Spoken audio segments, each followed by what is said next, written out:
नमस्कार साथियों, पिछली कक्षा में हमने प्रोकैरियोटिक और यूकैरियोटिक कोशिका के बारे में पढ़ा था। इस कक्षा में हम कोशिका के मुख्य भाग के बारे में पढ़ने वाले हैं।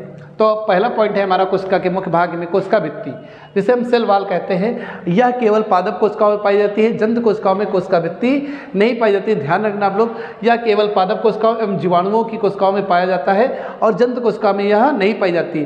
पादपों की कोशिका भित्ति सेलुलोज की बनी होती है। पेपर में कई बार पूछा गया है पादप की जो कोशिका भित्ति होती है किसकी बनी होती है? सेलुलोज की बनी होती है।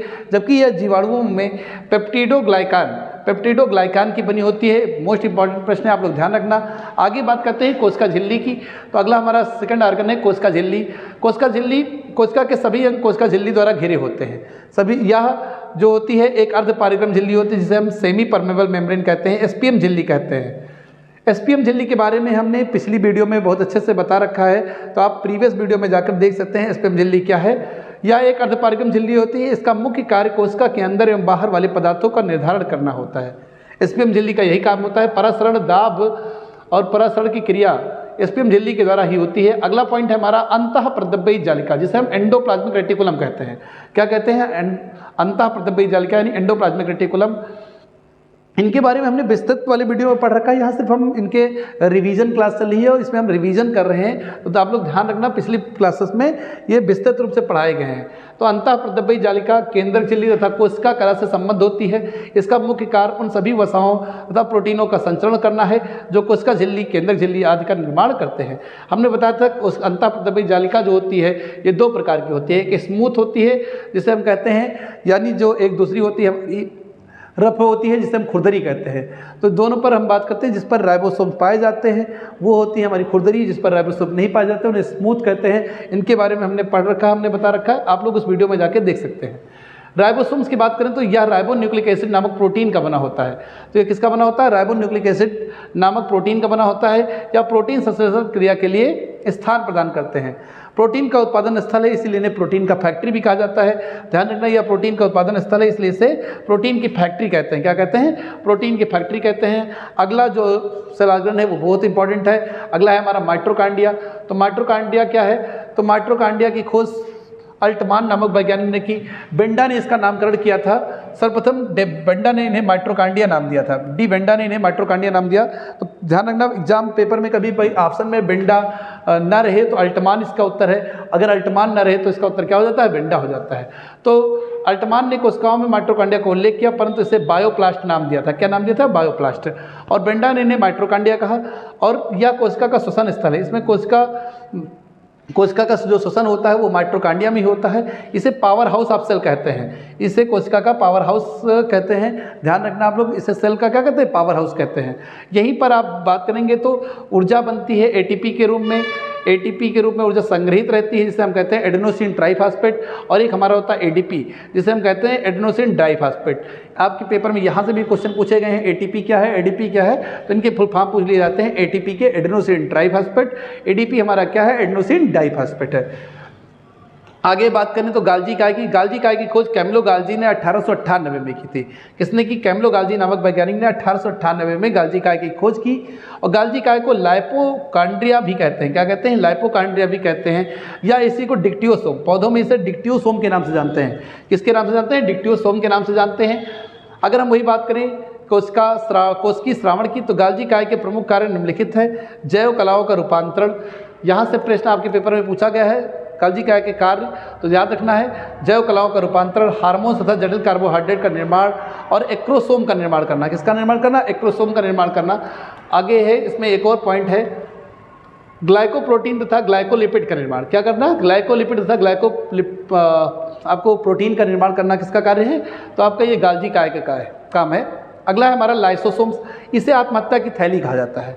इसका फेमस नाम है आत्महत्या की थैली, इसे कहते हैं। क्या कहते हैं? आत्महत्या की थैली। कई बार पेपर में पूछा गया है आत्महत्या की थैली किस कोशिकांग को कहा जाता है? तो लाइसोसोम।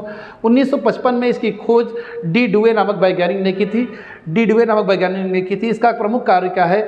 बाह्य पदार्थों का भक्षण एवं पाचन करना। बाह्य पदार्थों का भक्षण और उनका पाचन करना किसका काम है? लाइसोसोम का कार्य है। और इसीलिए इसे आत्महत्या की थैली कहा जाता है। अगला है हमारा तारक काय या सेंट्रोसोम। इसकी खोज सर्वप्रथम सेंट्रोसोम की खोज एडवर्ड वान वेंडन ने एडवर्ड वान बेंडन ने 1883 ईस्वी में किया, जबकि इसका नामकरण टी बावेरी ने 88 में किया। तारक काय मात्र जंतु कोशिकाओं में पाया जाता है। जैसे कुछ कोशिकांग होते हैं पादप कोशिकाओं में ही पाए जाते हैं, जैसे आपको पता है क्लोरोप्लास्ट या लवक, वो कहाँ पाए जाते हैं? केवल पादप कोशिकाओं में पाए जाते हैं। उसी प्रकार तारक काय या सेंट्रोसोम कहाँ? केवल और केवल जंतु कोशिकाओं में पाए जाते हैं। ध्यान रखना आप लोग, वो पूछा जा सकता है कौन सा कोशिकांग सिर्फ केवल और केवल जंतु कोशिकाओं में पाया जाता है, तो तारक काय या सेंट्रोसोम। आगे बात करते हैं तो लवक या प्लास्टिक की। तो लवक की खोज सर्वप्रथम हेकेल नामक वैज्ञानिक ने की। लवक प्रायः पादप कोशिकाओं में पाए जाते हैं। कहाँ पाए जाते हैं? पादप कोशिकाओं में। पहला हमारा हरित लवक। क्या है हरित लवक? हरित लवक में पर्णहरिम नामक हरे रंग का वर्णक पाया जाता है। क्या पाया जाता है? हरे रंग का वर्णक पाया जाता है। आगे हम पढ़ते हैं, उससे पहले हम पादप एवं जंतु कोशिकाओं में अंतर पढ़ें, उससे पहले हम लवक के बारे में विस्तृत पढ़ लेते हैं। हरित लवक की सहायता से पेड़ पौधे प्रकाश संश्लेषण क्रिया करते हैं। सबको पता है पेड़ पौधों में एक प्रोसेस होती है जिसे हम कहते हैं प्रकाश संश्लेषण की क्रिया। इसी क्रिया के द्वारा पृथ्वी पर जीवन संभव हो पा रहा है। इसलिए जो आजकल हमें भोजन मिलता है, सभी जीवधारियों को जो भोजन मिलता है इसी क्रिया के फलस्वरूप ही मिलता है। तो आप लोग ध्यान रखना, प्रकाश संश्लेषण क्रिया बहुत ही महत्वपूर्ण क्रिया है इसके द्वारा। एवं इसमें क्या होता है, पेड़ पौधे अपना भोजन बनाते हैं, इसीलिए हम इन्हें कहते हैं स्वापोषी। पेड़ पौधों को नाम दिया जाता है स्वापोषी है। ऑटोट्रोपस है, स्वपोषी होते हैं पेड़ पौधे। क्या होते हैं? स्वपोषी। जिनमें प्रकाश संश्लेषण क्रिया होती है वो कैसे होते हैं? स्वपोषी। हरे पेड़ पौधे तथा नीले हरे शैवाल ये सभी क्या होते हैं? स्वपोषी होते हैं। हम लोग क्या हैं? परपोषी हैं। हम लोग पेड़ों पर आश्रित हैं, इसलिए हम क्या कहलाते हैं? परपोषी। अगला है हरित लवक को कोशिका का रसोई घर भी कहते हैं, क्योंकि यहीं पर भोजन का निर्माण होता है। हमें पता है हमारे घरों में भोजन का निर्माण कहाँ होता है? रसोई घर में। तो इसलिए कोशिका का रसोई घर किसे कहते हैं? हरित लवक को कहते हैं। अगला है हमारा वर्णी लवक। वर्णी लवक को इंग्लिश में हम क्रोमोप्लास्ट कहते हैं। क्या कहते हैं? क्रोमोप्लास्ट। वर्णी लवक हरे रंग को छोड़कर अन्य कई रंगों जैसे लाल, पीले, नारंगी आदि रंग के होते हैं। यह पौधों के रंगीन भाग जैसे पुष्प, फल, बीज आदि में पाए जाते हैं। इन्हीं के कारण इनका रंग लाल, पीला, नारंगी होता है। अगला है हमारा अवर्णी लवक। अवर्णी लवक की अगर हम बात करें तो अवर्णी लवक क्या होते हैं? इनमें रंग नहीं होता है, यानी इन्हें रंगहीन कहते हैं। क्या होते हैं? ये रंगहीन होते हैं। या पौधों के उन भागों में पाए जाते हैं जो सूर्य के प्रकाश से वंचित रह जाते हैं, जहाँ पर सूर्य का प्रकाश नहीं पहुँचता है। अवर्णी लवक मुख्यतः भूमिगत तनों एवं जड़ों में पाए जाते हैं। कहाँ पाए जाते हैं? इसलिए इन्हें भूमिगत तने और जो जड़ होती हैं वह अवर्णी लवक के उदाहरण होते हैं।